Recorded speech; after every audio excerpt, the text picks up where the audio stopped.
Sziasztok, sziasztok! Ti szeretitek a vicceket? Én nem igazán. Vannak olyan emberek, akik nem szeretik a vicceket. Petra vagyok az Easy Hungarian-től, és ez egy Easy Hungarian magazin videó, ahol arról beszélek, hogy milyen viccek voltak gyerekkoromban, és miért nem szeretem ezeket a vicceket. És arról is beszélek, hogy a vicceket nem szeretem, de szerintem a humor az egyik legfontosabb dolog az életben. A videó szövegét, mint mindig, most is megtalálod az Easy Hungarian magazinban ingyenesen. Megnézheted egy szép PDF-ben, magyarul és angolul is.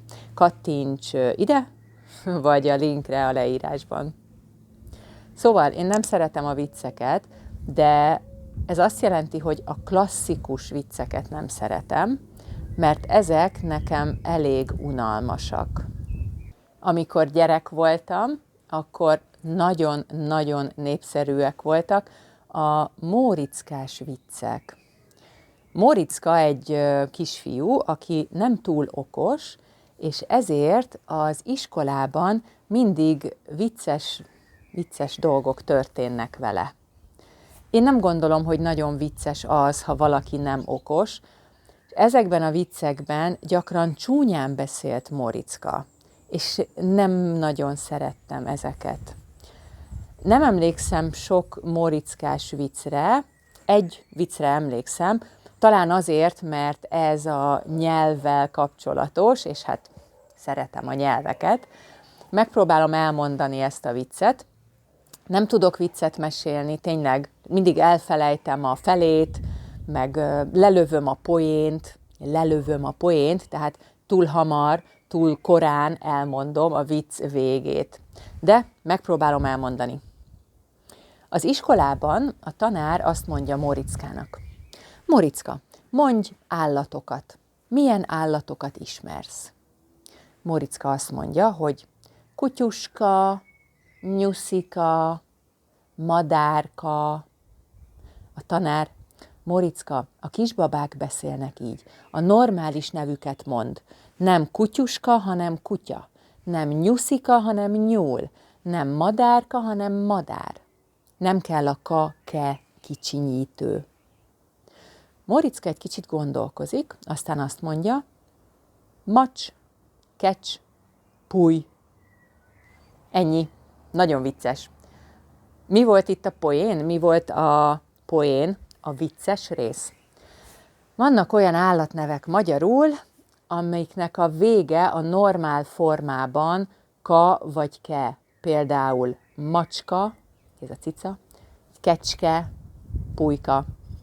Itt az volt a vicc, hogy Móriczka ezeknél az állatneveknél is levágta a ka, ke véget, és ezek itt nem végződések voltak. Hát szerintem ez nem nagyon vicces. Azért sem szeretem a vicceket, mert gyakran már lehet tudni, hogy mi lesz a poén, mi lesz a vége. Most hétvégén is hallottam egy viccet sajnos, és ezt is elmesélem most, bocsánat, hogy rossz vicceket mesélek, szörnyű, tudom. Na, ez a vicc így szólt. Egy kisfiú telefonál az orvosnak. Jöjjön, mert a testvérem nagyon beteg, és láza is van. Láz az, amikor nagyon meleg a feje, vagy minden nagyon meleg egy beteg embernek. Az orvos megkérdezi: és magas? A kisfiú azt válaszolja: hát körülbelül egy fejjel magasabb nálam. Mi itt a vicc? Az, hogyha a lázról beszélünk, akkor azt használjuk, hogy magas a láza, tehát nagyon lázas, és az orvos azt kérdezte, hogy magas a láza? De a kisfiú azt gondolta, hogy a testvéréről beszél, hogy hány centiméter magas, és mondta, hogy magasabb, mint én, egy fejjel magasabb. És amikor hallottam ezt a viccet, akkor már tudtam közben, hogy ez lesz a poén. És ez nekem nem vicces. Hát ezért nem szeretem a vicceket. de nem élek humor nélkül. Tényleg teljesen biztos vagyok abban, hogy a humor az egyik legfontosabb dolog az életben. Ha nincs humorérzékünk, vagyis nem értjük a humort, és nem próbálunk humorral nézni a világra, akkor sokkal rosszabb az életünk. Ezért például szeretem a stand-upot, mert szeretem azt, amikor egy mindennapi dolgot, vagy egy mindennapi történetet, sztorit humorral mesélnek el. Szerintem a legtöbb dolgot lehet humorral is nézni.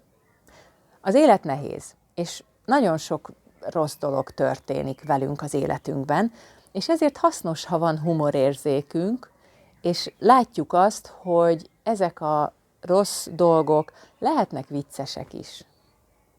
Ha mindig látjuk a dolgok vagy a sztorik humoros oldalát, akkor sokkal jobb lesz az életünk, mert kevesebb lesz a stressz, és vidámabbak leszünk. És most itt nem arra gondolok, amikor a YouTube-on vagy a TikTokon vicces videókat nézünk, hogy a másik ember hogyan esik bele a vízbe, vagy a kisgyerek hogyan önti ki a tejet az asztalra, nem erre gondolok, hanem arra, hogy saját magunkon tudunk nevetni, és tudunk öniróniával élni. Az önirónia azt jelenti, hogy nem vesszük nagyon komolyan magunkat, hanem mindig tudunk nevetni magunkon. Nem a másik emberen, hanem magunkon. Szerintem ez a legfontosabb. És ez nem mindig könnyű, mert amikor történik valami rossz dolog, akkor persze nem akarunk nevetni. Például egyszer főznöm kellett a férjem szüleinek, és nekünk is. Mentünk a férjem szüleihez, és ők betegek voltak, nem érezték jól magukat, és ezért mondtam, hogy én megcsinálom az ebédet, és akkor nem kell a férjem anyukájának főznie. És akkor itthon, az utazás előtt főztem nagy levest, nagy ételeket, nagy edényekben, és megsóztam az ételeket, mert só az kell. Tettem sót a kezembe, és akkor tettem a levesbe, másik ételbe is.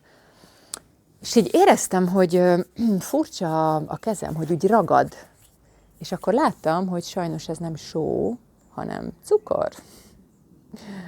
És álltam, hogy oké, ez most katasztrófa, mert holnap vinnem kell az ebédet, és most minden édes. És most ez egy vicces sztori szerintem, de akkor nehéz nevetni, ugye? És nekem mindig az segít, hogy amikor történik egy ilyen dolog, egy ilyen hiba, akkor mindig megállok egy pillanatra, hogy oké, ez most tényleg katasztrófa, vagy ez egy vicces sztori lesz holnap után. Általában a B verzió igaz, hogy ez egy vicces sztori lesz holnap után, és nem katasztrófa. Persze, néha történnek katasztrófák az életünkben, az nem vicces, de a nagy része olyan, ami később egy vicces sztori lesz.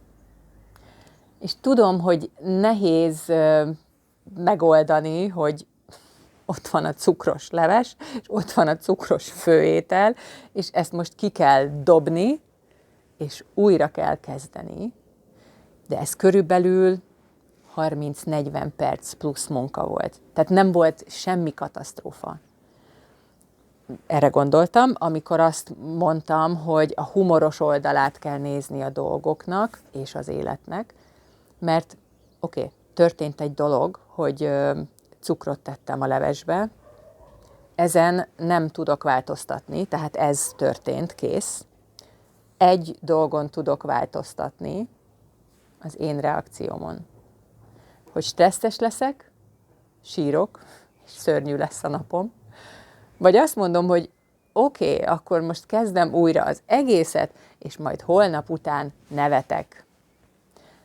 Persze ez gyakran nem könnyű, mert az első reakciónk az, hogy stresszelünk, mérgesek leszünk, vagy dühösek leszünk, és ez normális.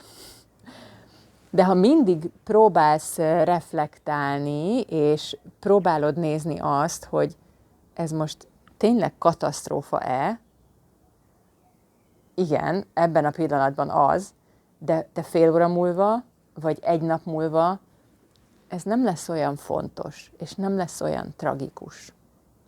Ha ezt gyakorlod, hogy mindig megállsz egy pillanatra, és gondolkozol ezen, hogy katasztrófa, vagy vicces lesz valamikor, akkor egy idő után már ez automatikus lesz. Tehát először nehéz, de utána már könnyebb, és sokkal jobb lesz az életünk. Ha minden ember megtanulna humorral nézni az életre, és megtanulnánk azt, hogy tényleg vannak olyan dolgok, amik történnek, és kész, és csak a reakciónk lehet más, hogy stresszesek leszünk, vagy nevetünk, sokkal jobb hely lenne a világ. Például nem lennének agresszív autósok. Milyen jó lenne. Na, hát a viccektől indultunk, a móriczkás viccektől, és a végén filozófiai gondolatok is jöttek. Remélem, hogy ez a videó is tetszett, és hasznos volt a magyar tanuláshoz és az élethez is.